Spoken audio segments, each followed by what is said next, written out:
Hello my dear students of Standard 8. Welcome you all in today's online class. My dear students, as you know all it very well that we are learning the chapter 4. The name of the chapter is Metals and Non-Metals. Materials, Metals and Non-Metals. Dear students, this is the particular chapters on which we are learning a lot of contents associated with the chapter. So dear students, I have already informed you that this chapter is very important for the higher classes, and whenever you will be promoted in up to higher classes, then you have to require a lot of knowledge related to that particular chapters which we are learning. So dear students, you know the importance of this chapter, and in this video today we are going to describe reactivity series of metals. So dear students, we have also just described in already in live classes. So dear students, during live class I have already explained about the reactivity of metals. So I hope all of you have learned about the reactivity. What is the real meaning of the reactivity? It means, dear students, you know there are some metals which reacts very promptly, react very fast. So the reaction which takes place very fast reactions, that is mean the main the reactants which is taking part, just like a metal we are treating the metals elements. So the elements which are metals react very fast, just like sodium. So dear students, you know sodium is a kind of metal, and it reacts very vigorously in the presence of the air. That is why it is taken inside the kerosene bottle, kerosene oil. तो आज हम लोग जो बात करेंगे उसी तरह की कुछ ऐसे मेटल्स होते हैं जो बहुत फास्ट रिएक्ट करते हैं, अपने आप ऑटोमेटिक रिएक्शन करते हैं. जैसे आपने एग्जांपल में देखा कि सोडियम और पोटेशियम, एग्जांपल मैंने लिया था कि ये सब हाईली रिएक्टिव मेटल्स में आते हैं, तो ये बहुत ज़्यादा रिएक्ट करते हैं. उसके बाद कुछ और भी है, जैसे कॉपर भी है, आयरन को रख दो आप तो बाहर, तो उसमें भी रिएक्शन होता है, लेकिन वो बहुत लॉन्ग टाइम रिएक्शन है. Rusting corrosion of iron is also comes under this process. Reaction will keep on. So the iron is least reactive. So we will talk about the today what are the arrangements of the metals in increasing order of their reactivity. Then it will be more convenient to study about the metals. If you try to arrange the metals in vertical columns in increasing order of their reactivity from bottom to top, then it will be more helpful in understanding the reactivity series of metals. So dear students, already you know the real meaning of the series arrangement. जैसे मैं किसी number की series लिखता हूँ, जैसे लिखते 1 2 3 4, ठीक है, तो ये आप कह सकते हैं कि जो सीरीज है ये एक इंक्रीजिंग ऑर्डर में एक नंबर की सीरीज है. उसी तरह अगर हम मेटल को अरेंज कर दें इन वर्टिकल कॉलम में, तो जो हमको मिलेगा वो उसका डिक्रीजिंग ऑर्डर होगा. टॉप टू बॉटम आएंगे तो डिक्रीजिंग ऑर्डर, अगर बॉटम से टॉप जाएंगे तो इंक्रीजिंग ऑर्डर आएगा. तो जैसे मान लो ये मैं लिखता हूँ, देखो यहाँ पे, यहाँ से लिख देता हूँ potassium sodium, potassium sodium. First of all potassium sodium, calcium, magnesium, aluminium,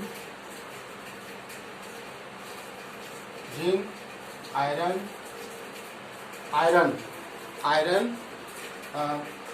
PB, lead,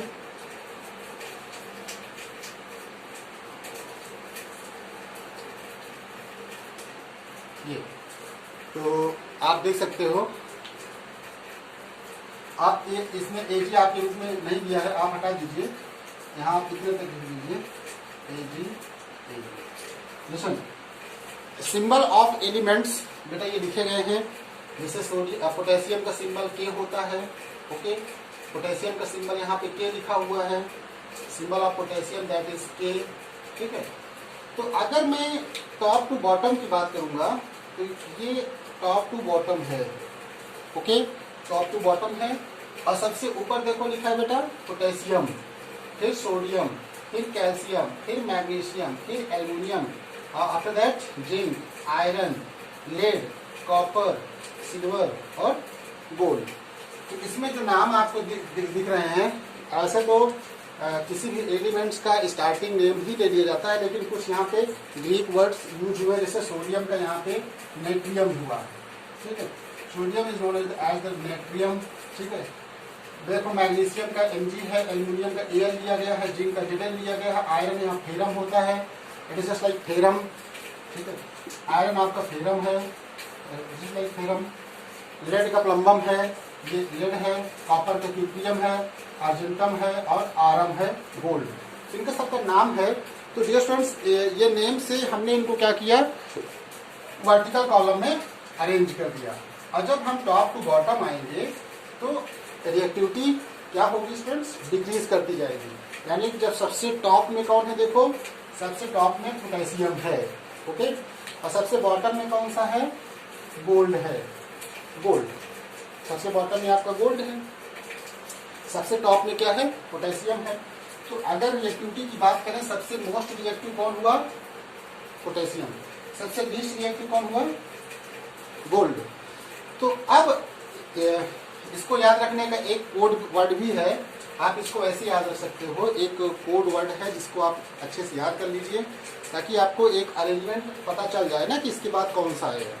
तो देखो इसका एक कोड वर्ड है, यहां लिखता हूं, देखो कैलाश, कैलाशनाथ, कैलाशनाथ का देखिए माली, कैलाशनाथ का माली आलू, आलू जरा फीके, फीके से पकाता है, पकाता है, क्योंकि हर जगह, क्योंकि हर जगह, तो जगह जब आप लिखोगे ना, हर जगह का आलू, हर जगह का आलू अलग अलग पकता है। देखो students, K stand for Kailash, NA stand for Nath, KCA का, ये देखो का लिखा है कैलाशनाथ का, ठीक, माली Mg, आप समझ जाओगे Mg माली की बात हो रही है, माली, और इसी बात Al आया है तो आप समझ जाओगे कि Mg आएगा फिर Al आएगा, क्योंकि माली आया है, माली, ठीक है। फिर आलू, देखो माली, आलू, Al, जरा, जिंक, जेड से शुरू है, देखो नाम जिंक, जरा, फीके, आयरन में देखो फीके से पकाता है, ये Pb है, क्योंकि देखो Cu कॉपर, क्योंकि हर जगह का, अब जगह का आप Ag ले लीजिए, जगह का देखो तो Ag ही आएगा, हर जगह, जैसे हर जगह Ag, और फिर आएगा लास्ट में, तो आप समझ जाना कि आलू की बात हो रही है, तो अब Au वाला आएगा, इससे हम एक कोड वर्ड से तैयारी कर सकते हैं। अब रही बात इसमें एक इम्पोर्टेंट समझने की, अब इसमें स्टूडेंट्स एक इम्पोर्टेंट बात यह है कि रिएक्टिविटी सीरीज, ये हमको लर्न करने से फायदा क्या है, इससे आपका एक रिएक्शन अच्छे से तैयार हो जाएगी, जिसे हम लोग कहते हैं displacement reaction, displacement reaction, displacement reaction, इसे नाम से ही है, देखो डिस्प्लेसमेंट रिएक्शन। डिस्प्लेसमेंट रिएक्शन में क्या होता है कि इसमें कोई हाईली रिएक्टिव मेटल्स, जैसे बहुत सारे देखो एग्जांपल में लिखे गए हैं, ये डिक्रीजिंग ऑर्डर है, okay, this is the decreasing order of arrangement of metals in vertical ways from top to, if you move from top to bottom, so the reactivity of the metal goes on decreasing, okay, that's why we can say that the reactivity decreases from top to bottom, and this is the arrangement. Next, displacement reaction, just we take this displacement reaction to illustrate, just like copper sulfate solution is here or zinc is here, okay, and we want to proceed this reactions, what will be the product there, फिर product क्या बनेगा, तो आप यहाँ पे देखोगे reaction में, जरा देखो स्टूडेंट्स, यहाँ पे देखो जिंक है बेटा, और यहाँ पे कॉपर सल्फेट है, ये this is the salt solution of copper, क्योंकि ये देखो कॉपर का साल्ट सोल्यूशन है, this is the salt solution और इसका नाम है कॉपर सल्फेट। कॉपर सल्फेट ये जो ब्लू कलर का होता है, copper sulphate solution that is a blue colour, blue in colour. और ये जिंक रिएक्ट करा दिए इसमें बेटा तो हो जाएगा ZnSO4 प्लस Cu बाहर कर दिया। देखो तो कहने का मतलब है कि हाईली रिएक्टिव मेटल है देखो जिंक, क्योंकि जिंक का प्लेस क्या है देखो ऊपर है in comparison to copper. Copper देखो नीचे है, यहाँ पे कॉपर नीचे है, जिंक का प्लेस ऊपर है। तो ऊपर होने की वजह से टॉप टू बॉटम आते हैं, तो ये टॉप में है, ये बॉटम में है, रिएक्टिविटी डिक्रीज करती है। तो इससे हम ये अंदाजा लगा लेंगे कि इसमें जो रिएक्शन हो रहा है that is the displacement reaction. So what is the displacement reaction? So in salt solution of any metals, when the reactive metals reacts, displaces the elements, that is the metals present in the salt solution and substitutes in the place of that, and that metals present in the salt solution gets displaced by the highly reactive metals. So which is the highly reactive metal? Zinc is the highly reactive metals. If you make comparison between zinc and copper, you find out that zinc is more reactive than copper. Hence, zinc can replace the copper from its salt solution, and this zinc will substitute in place of the copper and will form zinc sulfate solution. And the solution will change in the color. अभी देखो ये किस colour का था? Blue colour का। अब ये colourless हो जाएगा। This is the colorless. Copper का जो कलर ब्लू होता है उसमें कॉपर आयन यानी क्यूक्रियम आयन प्रेजेंस की वजह से होता है। जब ये Cu++ आयन जिंक डिस्प्लेस कर देगा कॉपर को, तो कॉपर का कलर फैड हो जाएगा और कोई कलर नहीं रहेगा। और इससे ये जो रिएक्शन आपको दिख रही है, this reaction is a displacement reaction. So displacement reaction क्या होती है स्टूडेंट्स, आप समझ गए होंगे। तो अब अगर मैं इसको प्रोसेस को उल्टा करता हूं, if you reverse this process, what will happen? If you want to reverse this process, then what the chances can take place? अगर रिएक्शन को उल्टा किया जाए, रिवर्स किया जाए, तो क्या मिलेगा? जैसे मैं यहाँ पे Cu ले लूं, CuSO4 जिंक SO4, ZnSO4 यानी जिंक सल्फेट और plus Cu, and we want to proceed this reaction. So what will be the product, students? Now go take the help of reactivity series of the metals. So as you are watching that copper is below in place of the zinc. Hence the copper cannot displace zinc because the reactivity of copper is less. It is a less reactive than the zinc. Therefore copper is unable to displace zinc. Hence this reaction is not possible. Not possible reaction. अब ये reaction possible नहीं होगी. This reaction is not possible. यानी अब इसके आगे क्या product, कभी कभी कंफ्यूजन के लिए ऐसे क्वेश्चन दे देता है, ऐसे देगा, आपसे पूछेगा कि प्रोडक्ट क्या बनेगा, what is the product, then you will get confused that time because you avoid the reactivity series and you avoid the importance of reactivity series. So dear students, all of you must memorize, tries to learn the reactivity series by with the help of this code word which I have already explained. So this will be more helpful for you in learning and keeping it for longer time. So this will be very helpful. And you can find the same concept in class 10th when you will be learning there, then you will have to learn the same one.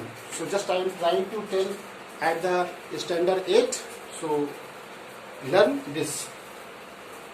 So displacement reaction आपको समझ में आ गया students, I hope. इसी तरह आप इसको भी कर सकते हो। अब देखो जैसे Fe है प्लस CuSO4, अब देखो ये बन जाएगा FeSO4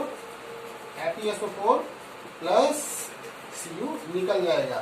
अब देखो बेटा फिर यही कॉपर सल्फेट जो ब्लू कलर का है, यहाँ भी ब्लू कलर का रहेगा, ये कॉपर का सल्फेट सोल्यूशन है और ये आयरन फेरम लैटिन ग्रीक में इसका जो है name, that is the ferrum.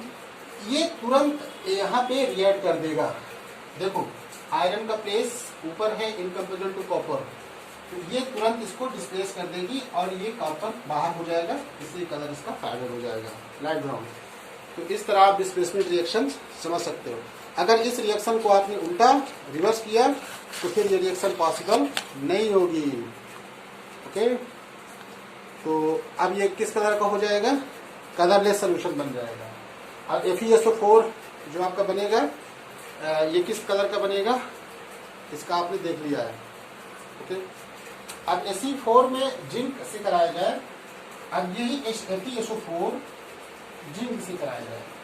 देखो अब जिंक का प्लेस ऊपर है, जिंक बाहर कर देगा Fe को, प्लस Fe बाहर हो गया। देखो स्टूडेंट्स, अब जिंक को ले लिया तो FeSO4 आयरन सल्फेट, तो ये इसको बाहर करेगा। इस तरह रिएक्शन आप देख रहे हो। और डियर स्टूडेंट्स, ये इसको लर्न करने के बाद आपका ये पूरा एंड हो जाता है। इसको मैंने लाइव क्लास में बताया था और वीडियो के थ्रू मैं फिर बता दे रहा हूँ, जिससे आपको ये कॉन्सेप्ट अच्छे से समझ में आ जाए। अब डियर स्टूडेंट्स, इसके बताने के बाद uses of metals non metals मैं आपको समझा दिया था। अब इसमें आपको एक्सरसाइज NCERT के कुछ NCERT एक्सरसाइज करते हैं और बाकी ये चैप्टर आपका प्रिपेयर हो जाएगा। इससे पहले एक्सरसाइज में क्वेश्चन दिया हुआ है स्टूडेंट्स,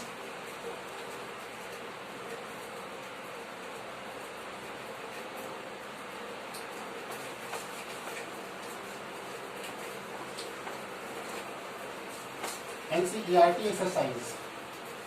हम लोग अब चल रहे हैं NCERT एक्सरसाइज में। NCERT एक्सरसाइज, इस एक्सरसाइज में हम लोग चल रहे हैं और ये पेज नंबर है स्टूडेंट्स आपकी 53, पेज नंबर 53। अब इसमें देखिए दिया पहला, विच of the following can be beaten into thin sheets.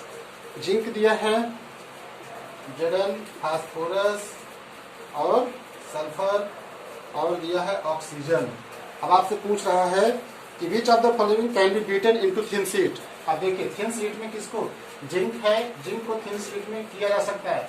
देखो फास्फोरस, सल्फर और oxygen, these are the non metals, so this can not be beaten into thin sheet, so this will be not suitable for the understand. तो यहाँ पे देखिए ये क्या है, आपका मेटल है। और मेटल नॉन मेटल को मैंने आपको इलेक्ट्रॉनिक कॉन्सेप्ट से जो बताया था उस बेसिस पे आप इसको देख सकते हो। इलेक्ट्रॉन डोनर है, ये फास्फोरस, ये एक्सेप्टर है, सारे इलेक्ट्रॉन्स ये एक्सेप्ट करते हैं, ये लूज करता है। ये जिंक आपका प्लस प्लस आयंस फॉर्म करते हैं। तो जिंक आपका मेटल है। और आप मेटल की फिजिकल प्रॉपर्टी में देखा है कि मेटल्स बहुत सारी प्रॉपर्टी शो करते हैं, जैसे मेटल मैलिएबल्स होते हैं, डक्टाइल होते हैं, सोल्डर्स होते हैं और इस तरह की सारी प्रॉपर्टी। दूसरा कहता है which of the following statement is correct. All metals are ductile, all non metals are ductiles, generally metals are ductiles, some non metals are ductile. Ductility, you know the ductility, malleability तो आपने देखा है कि इस thin sheet में state हो जाए। फिर डक्टिलिटी पूछ रहा है वायर किससे बनाया जा सकता है, तो all metals are ductiles, generally सभी जो मेटल्स होते हैं वो डक्टाइल्स होते हैं। Next fill in the blanks. अब यहाँ पे फिल इन द ब्लैंक्स पूछा है, phosphorus is very reactive non metals, इसीलिए फास्फोरस को वाटर में रखा जाता है। Metals are good conductor of heat and electricity, आपको फिल करना है। दूसरा, तीसरा, iron is least reactive then. अब आप देखो आयरन इज एक डैश दिया है, आपका ये रिएक्टिविटी सुनिए, iron is reactive than copper, तो iron is more reactive than copper, क्योंकि कॉपर का प्लेस बहुत नीचे है और आयरन का ऊपर है। इससे आप बता सकते हो। फिर ट्रू फॉल्स आप कर सकते हो स्टूडेंट्स। एक्सरसाइज आप true false you can do yourself and you will do true and false and some properties in the table. Distinguish, you can distinguish between them and I will provide you also some extra questions which you have to include your classwork copy and exercise, all the exercises related to the NCERT. So wait till then, it will be sent within 2 or 3 days. So you will complete this exercise properly. Thank you students for watching today's video. Thank you.